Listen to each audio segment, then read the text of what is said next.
Let us all strive to be worthy of Aurobindo centenary.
Good evening to everyone.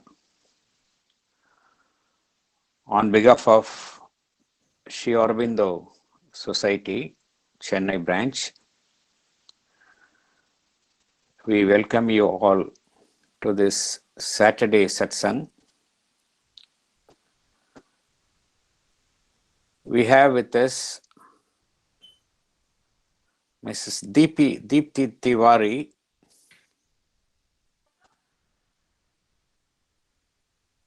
who is an Aurovillian for a very long time, and she is involved in the line of education, especially in coordinating the activities of the school, the last school. To tell about her background, her father was a retired two-star Major General. He had participated both in both the wars with Pakistan, and then he also participated in Chinese war with the Chinese aggression, and he was of course captured also. And Deepti Tiwari's mother, Dr. Kamala Tiwari, also served the army, and her family as a legacy of serving in the Indian Army, and her father Krishna Tiwari, after his retirement from the army, on the advice of the mother, came and settled down in the Auroville.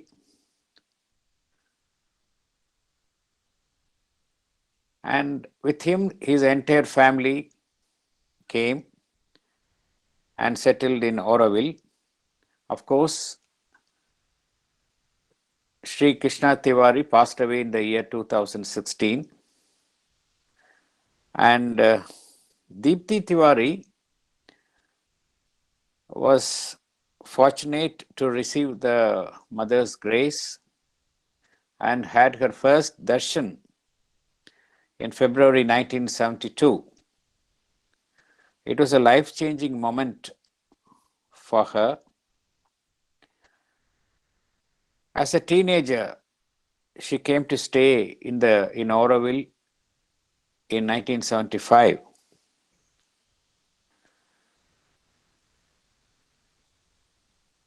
She had involved herself in the activities of Auroville for about 10 years,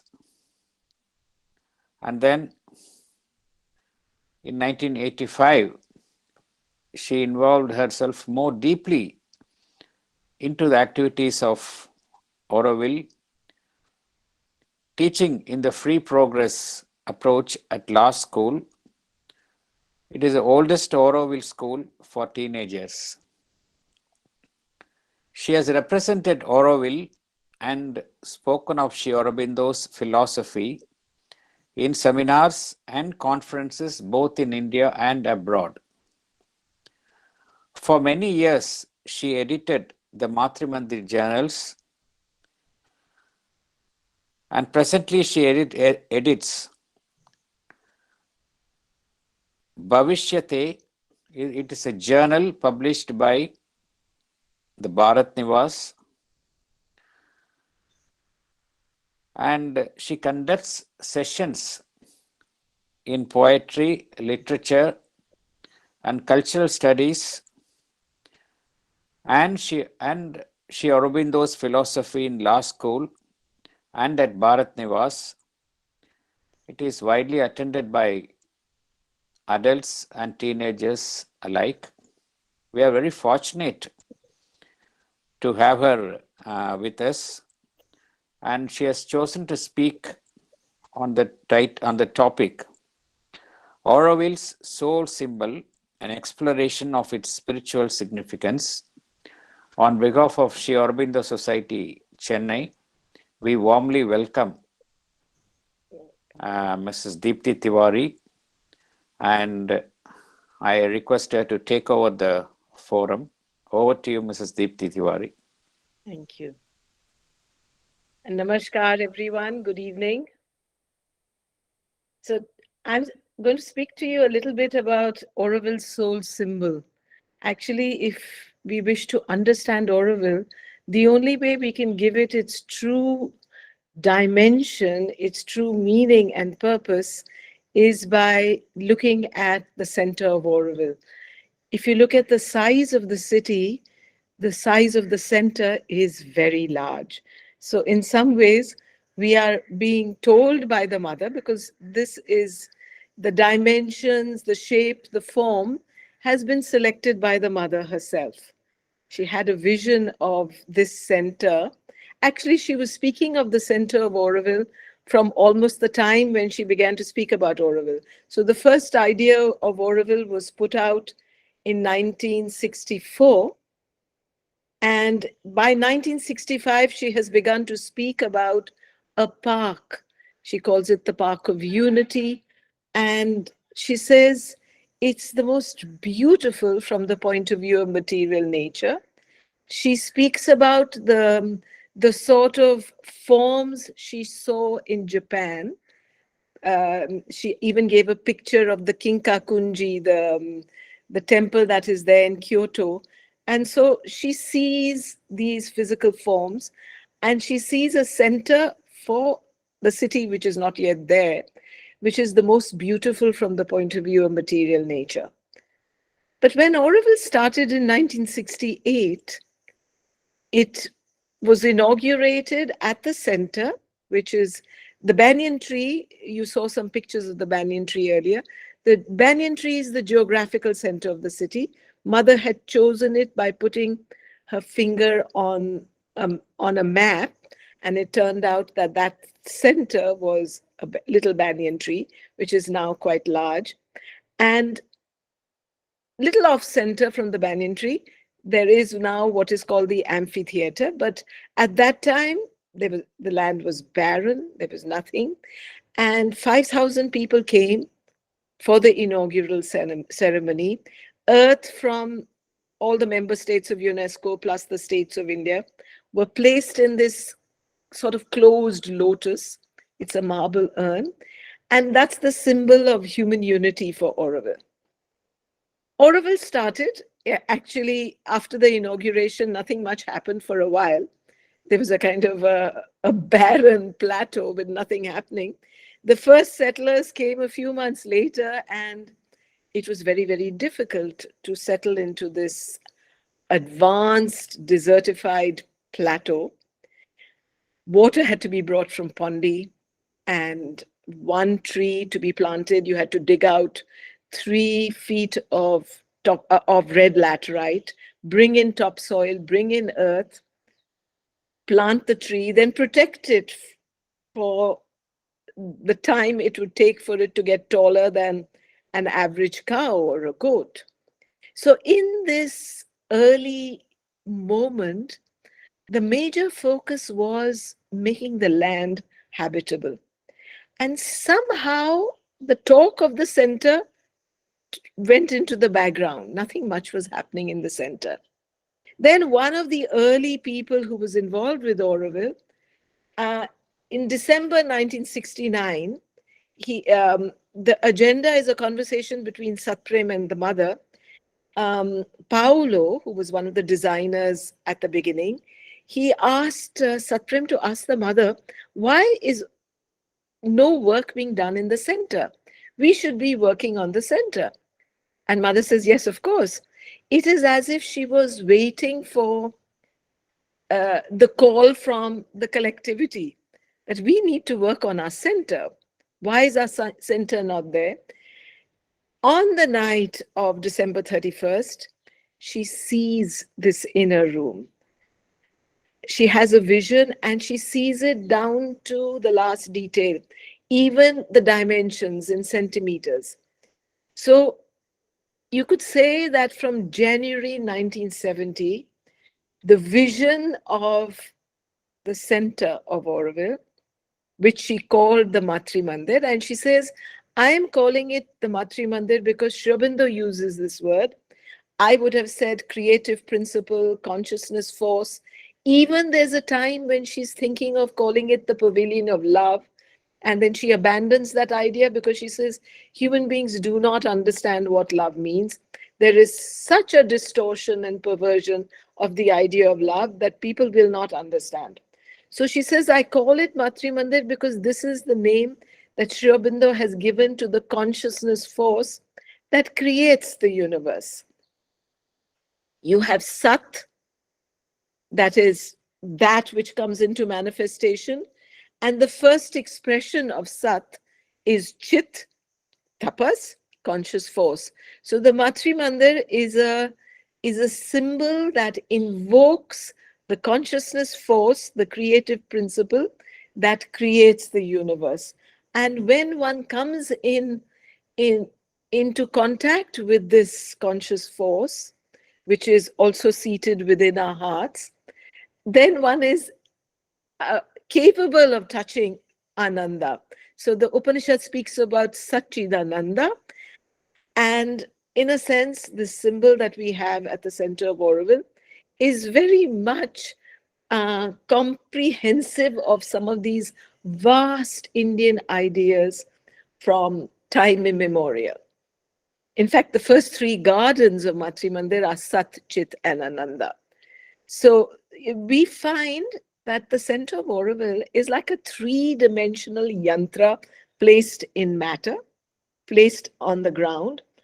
I will just show you a picture, a kind of an artist's image of how it will look when it is done. It is supposed to be, according to what Mother has said to us, it's supposed to be surrounded by water. Now, we have to understand that Auroville's a plateau. It's very short of water. So many of the things that Mother has seen at the center of Auroville are still to be created, even our problems to be solved, our solutions to be found. So many of the projects and programs that Mother has envisioned for Auroville have to be worked out in the field of matter. And that's what becomes very, very interesting, because it's not as if Auroville has solutions. Auroville is seeking solutions to the problems. And that too is a truth of the center, because many of the technologies that have been applied to the construction of Matrimandir have almost been created for that specific purpose. For instance, the gold covering, it's called gold in glass, because literally the gold leaf is embedded, and it's like a tile that's been made. It's a ceramic tile, but it's glass, and it's been fired at high temperatures. And that technology was kind of invented for the Matrimandir. And today there is a unit called Gold in Glass, which allows you to even purchase this gold tile in different forms. It can be made into jewelry, it can be made into other designs. But much of the technology that has been created, this spherical structure, for instance, the inner skin, the way the gold discs were to be put up, solutions had to be found. They were not ready-made. Even the inner room, the glass crystal that is seated in the center of the room, it's the only thing that's there, has been specially made for Auroville by Zeiss in Germany. So that's one aspect, that many of the structures that have had to be brought into matter have had to be done specially for Matrimandir. In fact, there's a remark of Mother's that where to Roger, she said, to the architect, that Matrimandir is there to teach people that it is not by escaping from the world that we will be able to find solutions. So literally, physically, materially, technologically, Matrimandir has represented a breakthrough on many levels. Aurobindo has a remark in the human cycle that a spiritual symbol is a meaningless ticket unless the thing symbolized is lived in the spirit. So, at least for me, I've sort of had a passion that if Auroville wants to be truly what it should be, then the Aurovillians need to understand this extraordinary spiritual symbol that we have been given at the center of Auroville. You could say that India is the land where the gods in all their forms have been recognized and worshipped. The subcontinent, you can travel the subcontinent and visit all the Shiva temples, all the Vishnu temples, and also all the Shakti Peeths. But in each of these temples that are dedicated to the goddess, India is very much a land of goddess worshippers. It's always one aspect or another of the mother form, the universal mother, the Shakti, the Ishwari energy of the Ishwara. She's worshipped in one form or another. One can say that in all the world, there exists no space that is dedicated to invoking her in all her forms. Also, one discovers, one meets in Aurobindo a unique description of the Universal Mother. This yoga is dedicated to the energy and the power of the Universal Mother, who we have to call within ourselves. This is a yoga where the force descends. There are 2 points of concentration in the human consciousness, either the heart center or the center above the head, the Sahasrara, where we either meet the the the mother's force in a conscient manner above the head. It's not the Kundalini Shakti. It is, or it is the mother in her individual presence within our hearts. So Sri Aurobindo says there is no method in this yoga except to concentrate in the heart and call the mother. So in Sri Aurobindo's yoga, it is an energy and a force that descends.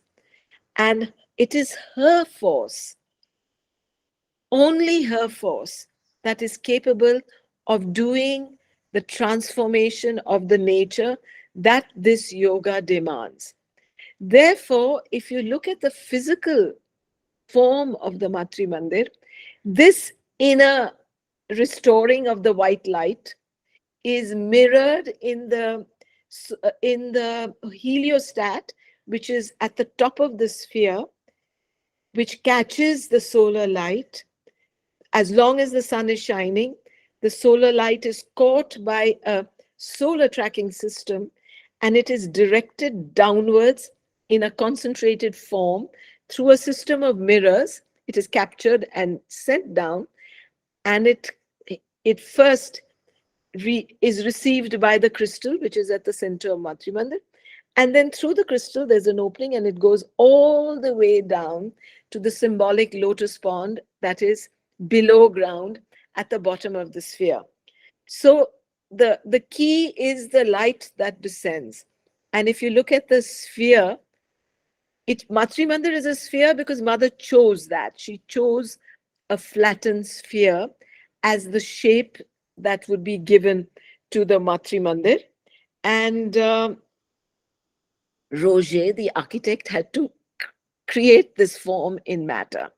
She also chose the fact that the sphere would sit on 4 pillars. So Matrimandir has 4 entrances. The south pillar is Maheshwari, the mother of wisdom, the one that is closest to the Universal Mother. We'll return to that a little later. The north pillar is Mahakali. The east pillar is Mahalakshmi, and the west pillar is Mahasaraswati. If you look at the way the Matrimandir is laid out, this 3-dimensional yantra, the longest entrance is Mahasaraswati. The shortest entrance is Mahakali. The sun rises every year on the 4th of April. The first rays of the sun, if you have the doors open in the inner room, the first rays of the sun hit the crystal directly. As the first ray rises above the horizon, it lands on the crystal. So the Matrimandir is organized on solar principles. The way the structure is laid out, we have to remember that the Aurovillians who were doing this work were not aware of these esoteric truths. They were just the beings who were working in matter. And I think this is the truth of all of us in Auroville. We are trying to work through all the difficulties of material nature. And sometimes what is created is more than the sum of its parts. And that is certainly true of Matrimandir. That Matrimandir is a symbol that I guess we as human beings are not capable of fully understanding, because it's a symbol. One of the Aurovillians used to joke, it's like a spaceship taking you beyond the earth. And in some ways it is true, because it's a place to find your consciousness. It's a place to go within and concentrate. It's a place of concentration. Sri Aurobindo and Mother's yoga is directed towards transformation, change of consciousness down to the least material detail of your body. Therefore, it's all about concentrating. And Matrimandir is a space where people can go individually and find their consciousness. So Mother says Matrimandir is the soul of Auroville.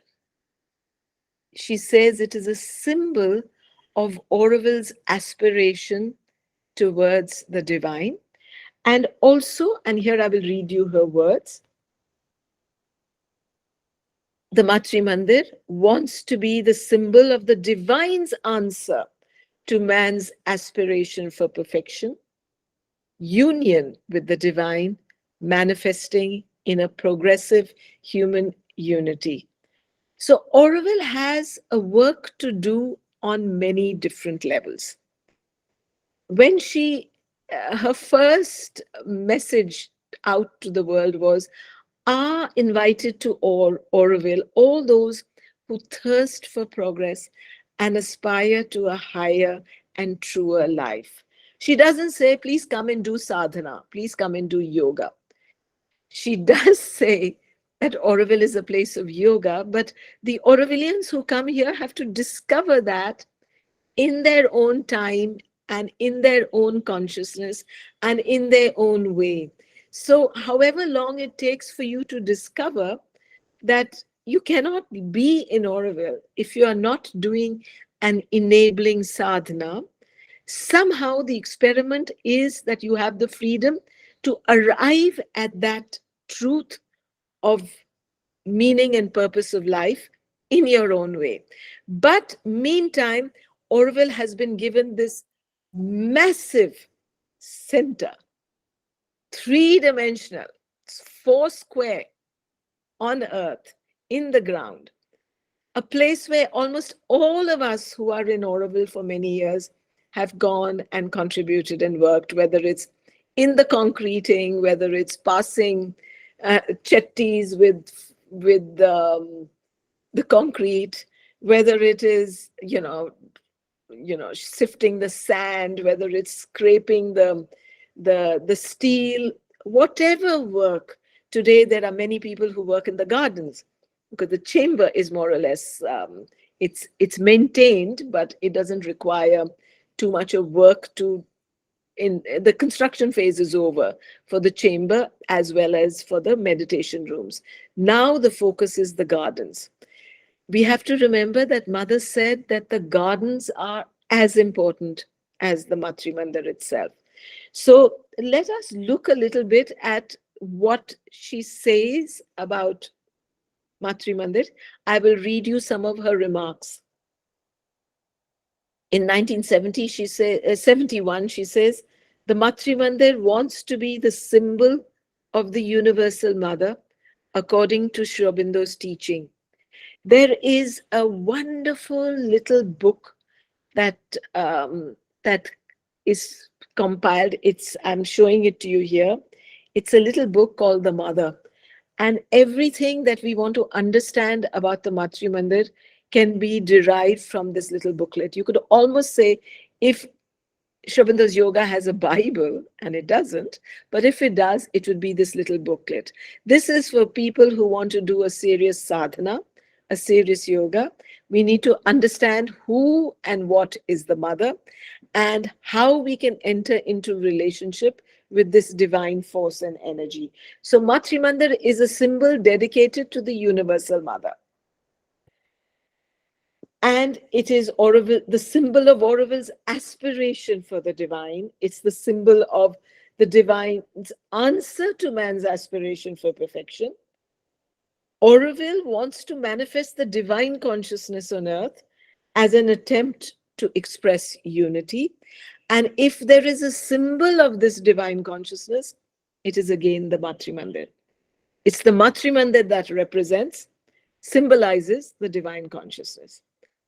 There was a moment in Auroville's growth where actually in Auroville's growth, many of the issues that we as human beings confront both with each other, because Auroville is not a place of individual yoga. It's a place for collective yoga, which has some very significant demands on the individual. Mother has many, many remarks where she talks about the difference between a collective yoga. Anyone, anywhere in the world can do an individual sadhana. But if you sign up for Auroville, you're signing up necessarily for a collective yoga. And that has a certain implication. Now, in the early years, Aurovillians were discovering many things and figuring things out. And the issue of religions came up. Very often, we have to insist very strongly that Matrimandir is not a religious symbol. It is not associated with any particular religion. It is a place for growth of consciousness. It is not tied to anything you may call Hinduism or, in fact, one of the most marvelous things to see when people used to visit Matrimandir in large groups, you'd have many people from the Muslim faith, many people from the Buddhist faith, many people from many different religions coming to Matrimandir. And that is so marvelous because Auroville, if it wants to express human unity, it has to be beyond religions. So at a certain point in time, the issue of religions came up. Mother says, in answer, we want the truth. Around the banyan tree at the beginning, she had put a kind of a brass circular ring on which it says, Auroville, the city at the service of truth. So if Auroville serves anything, it wishes to serve the truth. And here, Mother is defining what this truth is. We want the truth. For most men, it is what they want that they label truth. The Aurovillians must want the truth, whatever it may be. So then she says, what is Auroville's program? Program, research through experience of the supreme truth, a life divine, but, and this is in capitals, no religions. So the program that's been offered to Auroville is a research through experience. This again implies something very, very specific. You know what I'm doing also? I'm talking. That's just words. And those are just ideas. Unless you live those ideas, within your consciousness, unless you embody them, we haven't touched the domain of experience. So somehow, nobody in Sri Aurobindo and Mother's world can claim to be an expert on what they're offering. I'm speaking to you, you have to take it with a pinch of salt. All I'm doing is I'm sharing my experience because Sri Aurobindo and Mother represent experience. They represent action. They represent accelerated transformation. And no one is an expert in the future.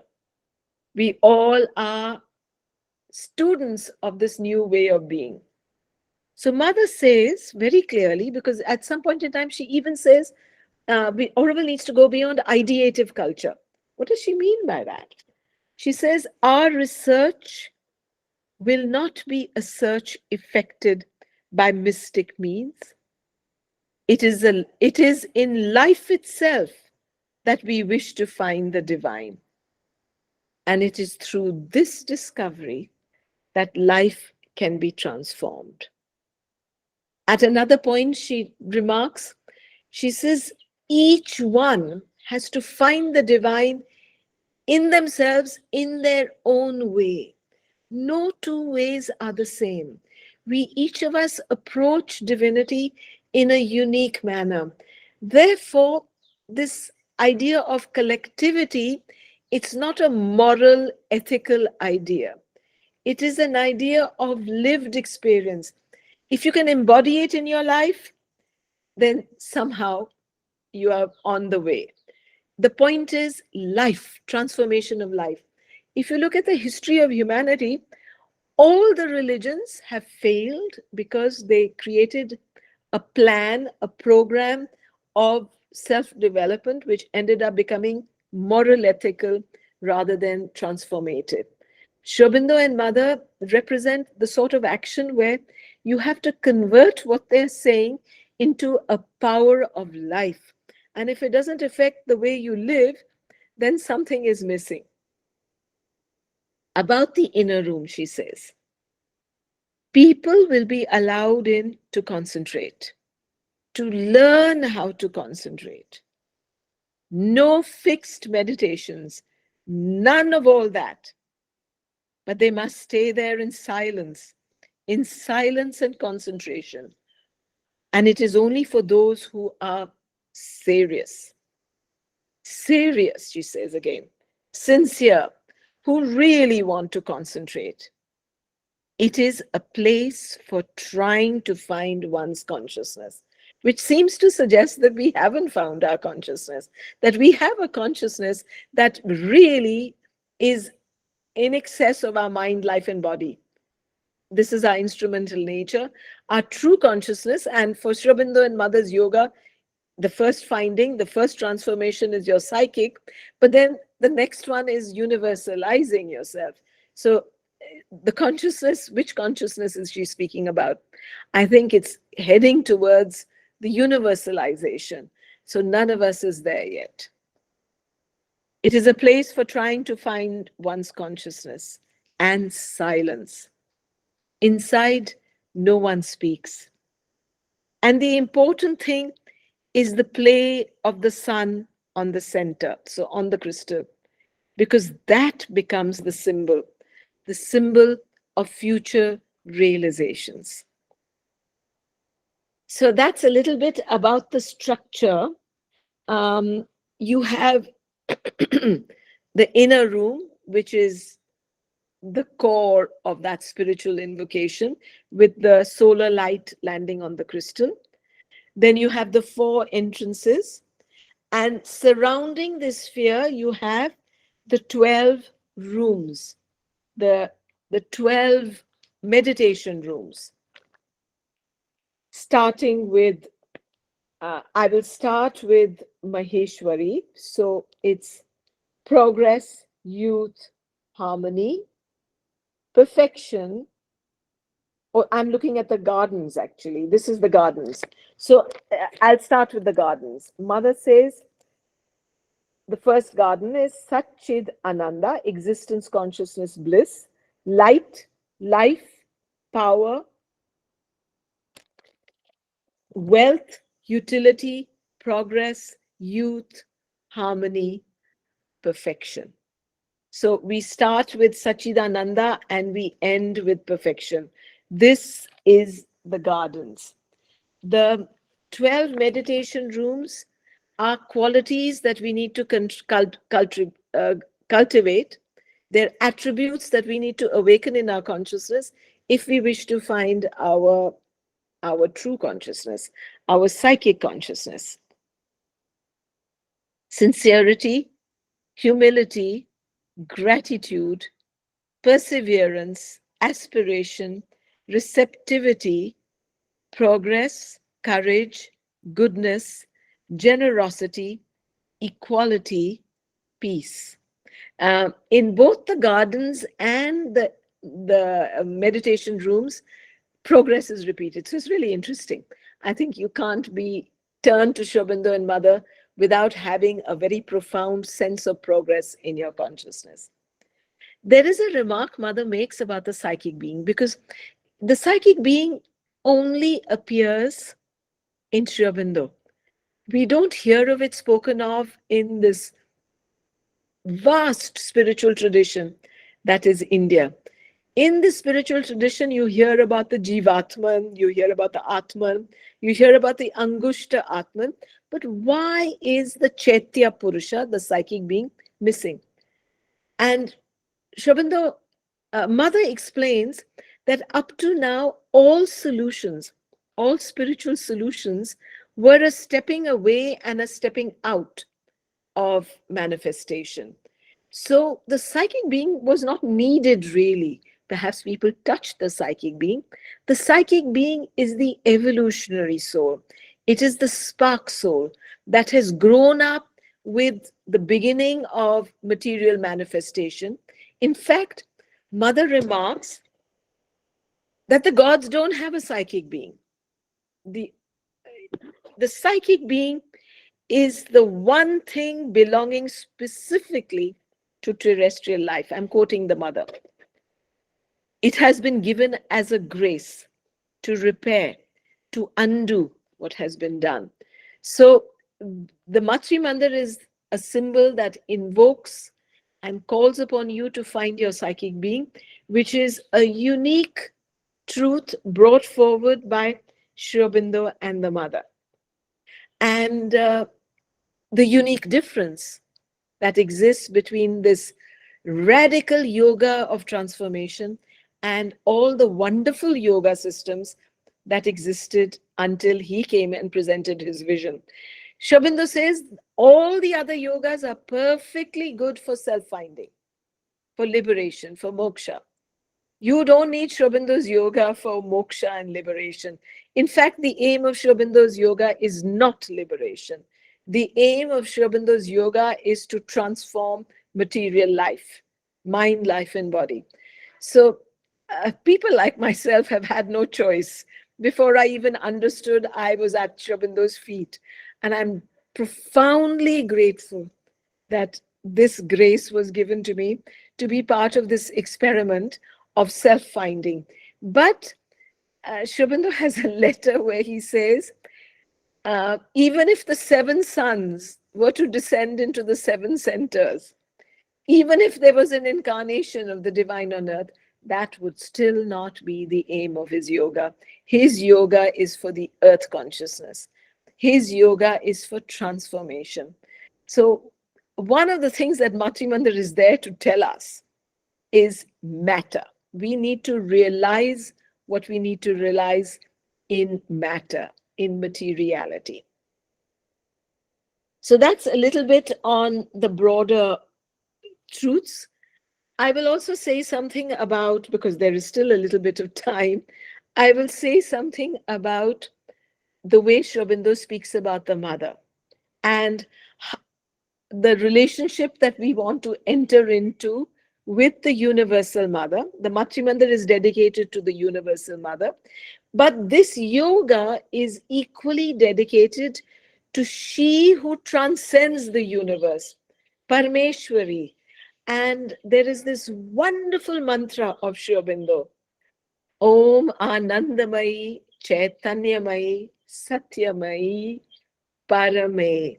So the invocation is to her, to she who is beyond. If we want to find out who she is, I've got some lines of Savitri. I love Savitri, so I'm going to share that with you. I'm going to share what Sri Aurobindo says in Savitri about the transcendent mother. So the mother, Parameshwari, is the mother, according in Savitri, the mother of all godheads and all strengths, who mediatrix binds earth to the supreme. So Sri Aurobindo's yoga is dedicated to she who is the source of the universe, who links the universe to the source of the universe. So she's extremely important. She's the one that actually creates. There is a wonderful set of lines in Savitri where he says, our life is a holocaust of the Supreme. The great world mother, by her sacrifice, has made her soul the body of our state, accepting sorrow and unconsciousness. Divinity's lapse from its own splendors wove the many-patterned ground of all we are. So we are made of the soul stuff of the mother, the universal mother. She has made, the universal world mother has made her soul the body of our state. So the only way we can enter into relationship with her is to discover that truth within ourselves. So the transcendent mother, above the stretch and blaze of cosmic sight, above the silence of the wordless thought, formless, creator of immortal forms, nameless, investitured with the name divine, transcending time's hours, transcending timelessness. The mighty mother sits in lucent calm. If there is one civilization that has been somehow speaking of this transcendent source, it is the Indian civilization. Many of the Nirguni line of aspiration, Kabir, Guru Nanak, many of the Bhakti saints aim at this source, that place where there is no sunshine, there is no wind, there is no weather pattern beyond the gods. Aurobindo describes her like this. So our yoga is aimed towards that. Now the Universal Mother, bearing the eternity of every spirit, bearing the burden of universal love, a wonderful mother of unnumbered souls. And then the one that's in our hearts. She was the Godhead hid in the heart of man. She was the climbing of his soul to God. I will end with one more quote from Savitri. I always like to end with Savitri. In some ways, those of us who are in Auroville have no idea what we are part of, because it is so much dedicated towards the future. The force, the energy, the source that has inspired Auroville is so vast that we are still in a journey of discovery. But in some ways, we could say that Auroville represents a prayer. Auroville is a master act of the mother, and it's based on the king idea that Sri Aurobindo offers. So here is a couplet from Savitri. A prayer, a master act, a king idea can link man's strength to a transcendent force. It seems to me that if we can, in our hearts, perceive this wonderful experiment as this aspiration towards something vast, dedicated to the future, whatever Auroville's ups and downs, we are part, you and we, all of us who are turned to Sri Aurobindo, are part of something extraordinary, which may take some time to be visibly manifest. Somewhere, Sri Aurobindo says 300 years. And Mother jokes somewhere that it may take 1,000 years for Auroville to be manifest, but it will be.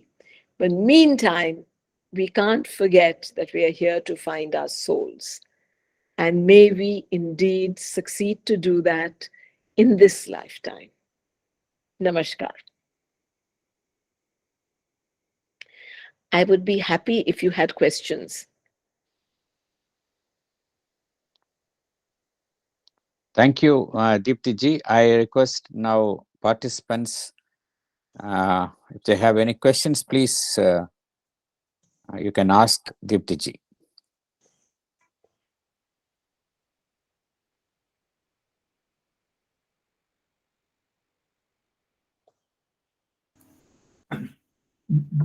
Deepti and Madhurajan.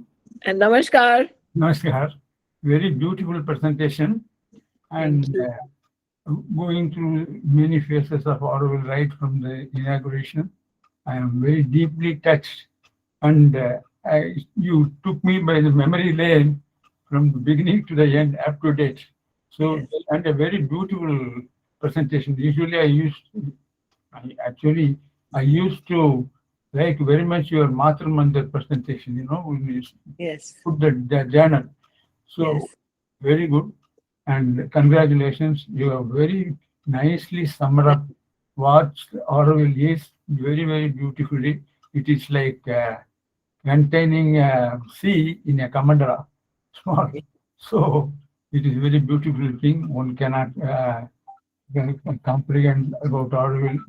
It is very vast.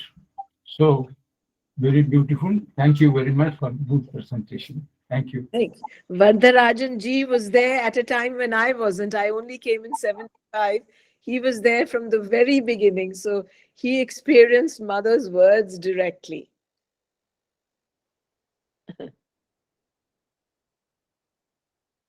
Thank you.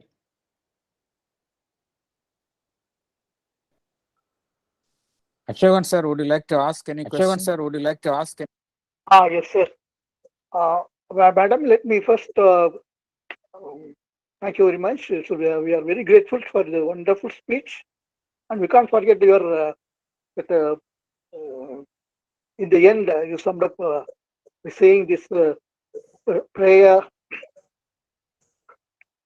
a master act, a king idea can link man's strength with Anderson force. And Matrimandir is a material representation, or rather soul representation of that those two great lines.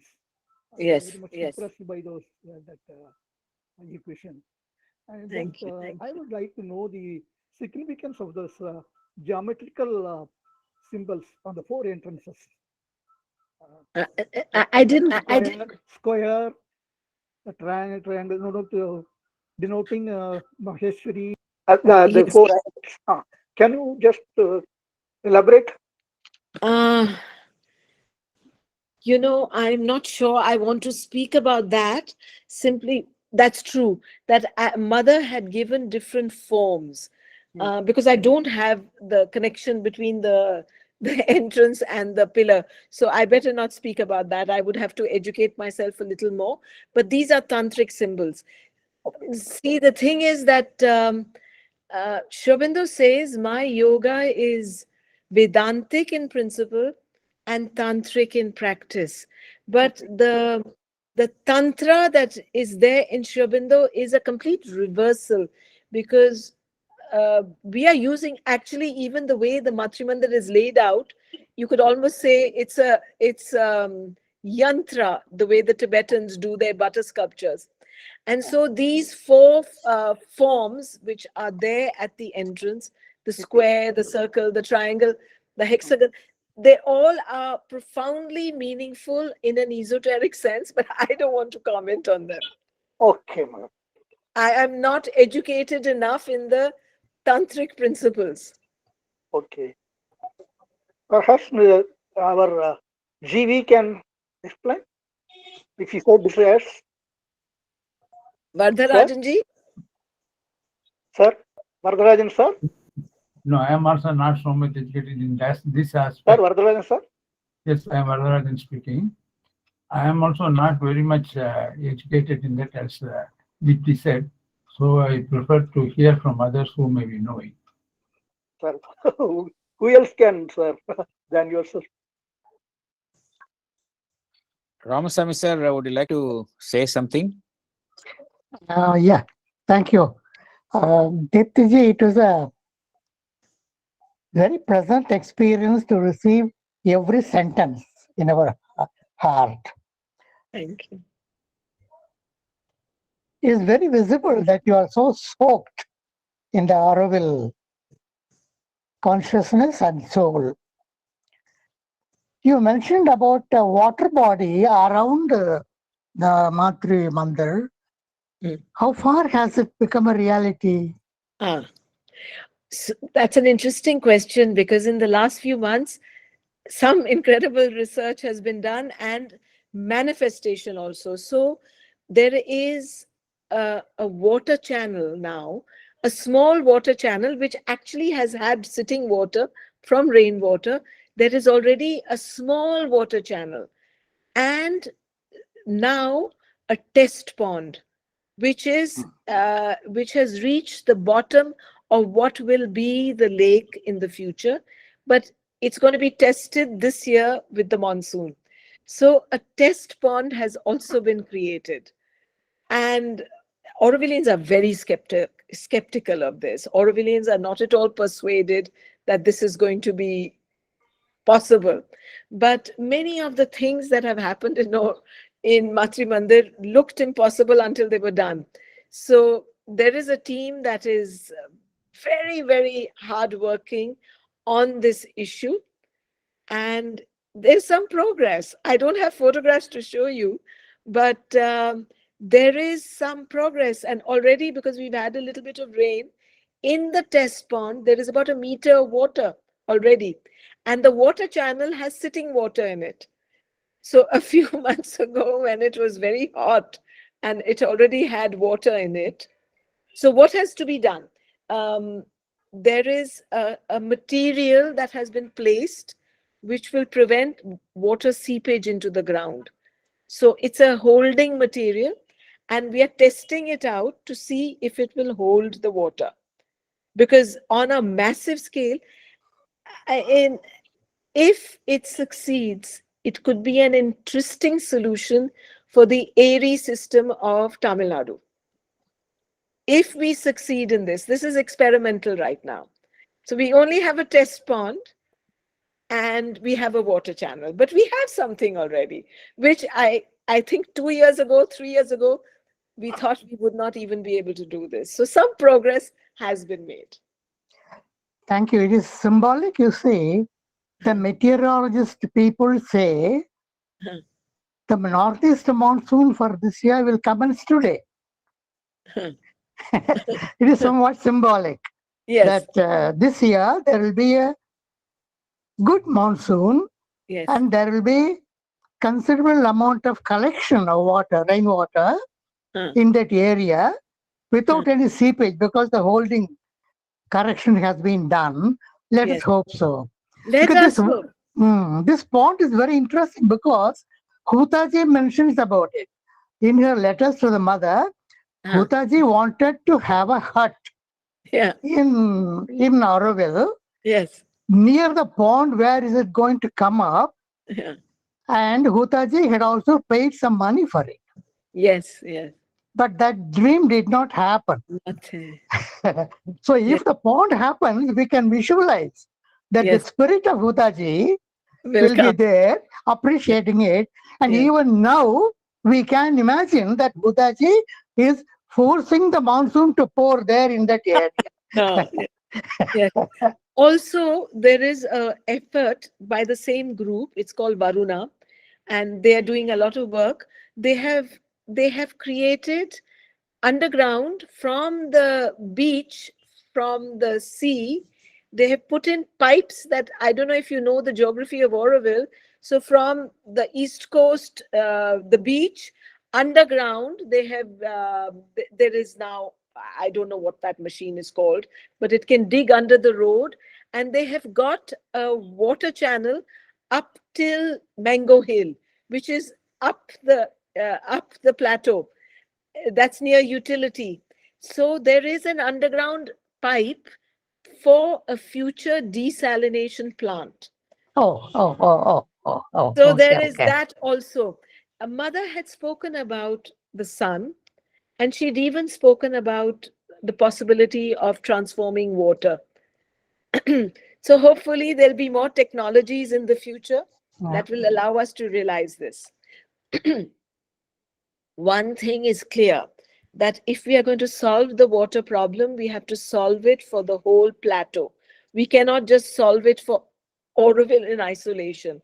The whole plateau is a little bit short of water. And unfortunately, because now that we have agricultural pump sets that get free electricity, irrigation is going on, there's a huge amount of pumping of water, and there is danger of saltwater intrusion. So somehow a deeper solution on the water issue, it's a profound problem, and it requires a very deep solution, a complex solution. So many Aurovillians are working on this question. I hope because rainwater harvesting is a very important tool, and everyone living in the Auroville is contributing some extent toward this rainwater harvesting. I hope they are doing it in a manner possible. I hope so. But you know, there is a great deal of individuality in Auroville. Old constructions, old houses may not have solutions, but new construction definitely. Yeah. All the new construction is definitely being considered for water harvesting. Thank you. It is so delightful to listen to these Yes. details. Thank you very much. Thank you. Thank you.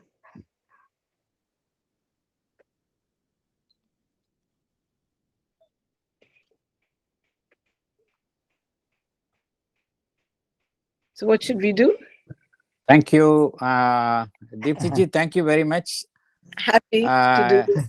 It was very, as Shri Ramashami sir stated, it was a wonderful time for all of us to listen to you.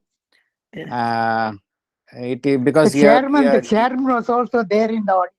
In the audience for some time. The chairman was also there.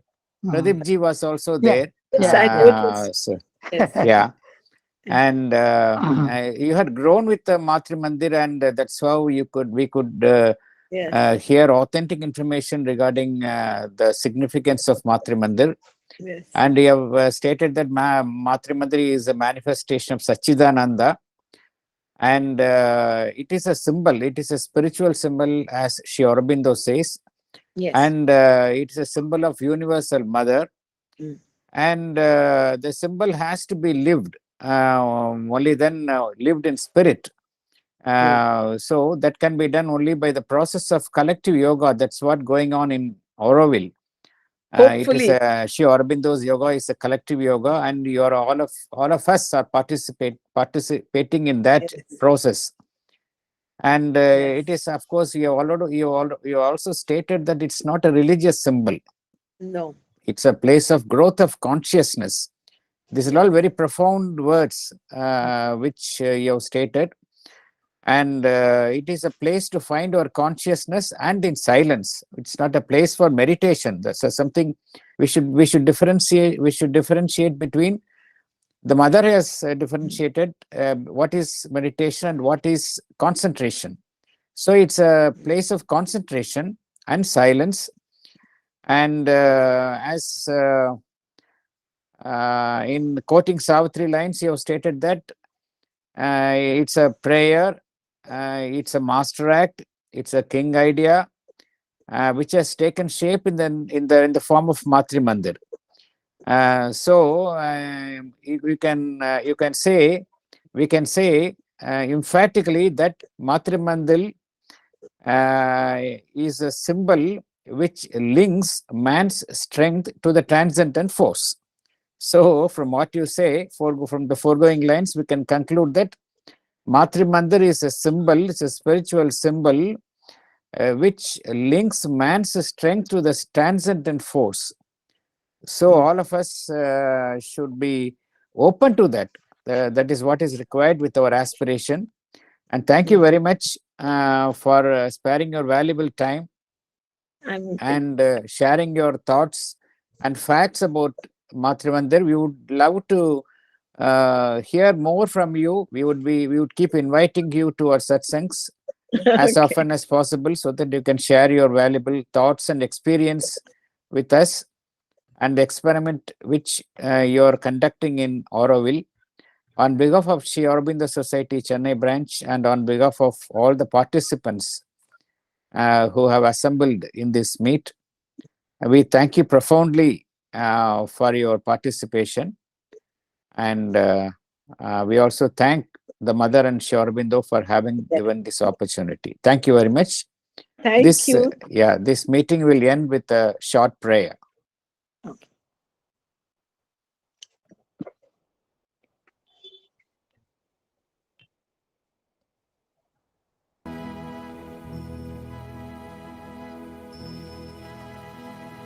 Let us all try to be worthy of Aurobindo's centenary.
Madam, can I ask you a small bit of information?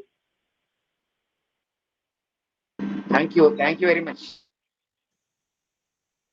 Yes. Thank you, ma. Thank you for your response. Just one line I want to say. Yes. That is, you are mentioning that the mother book is the key material, key source, and a Bible of the yoga.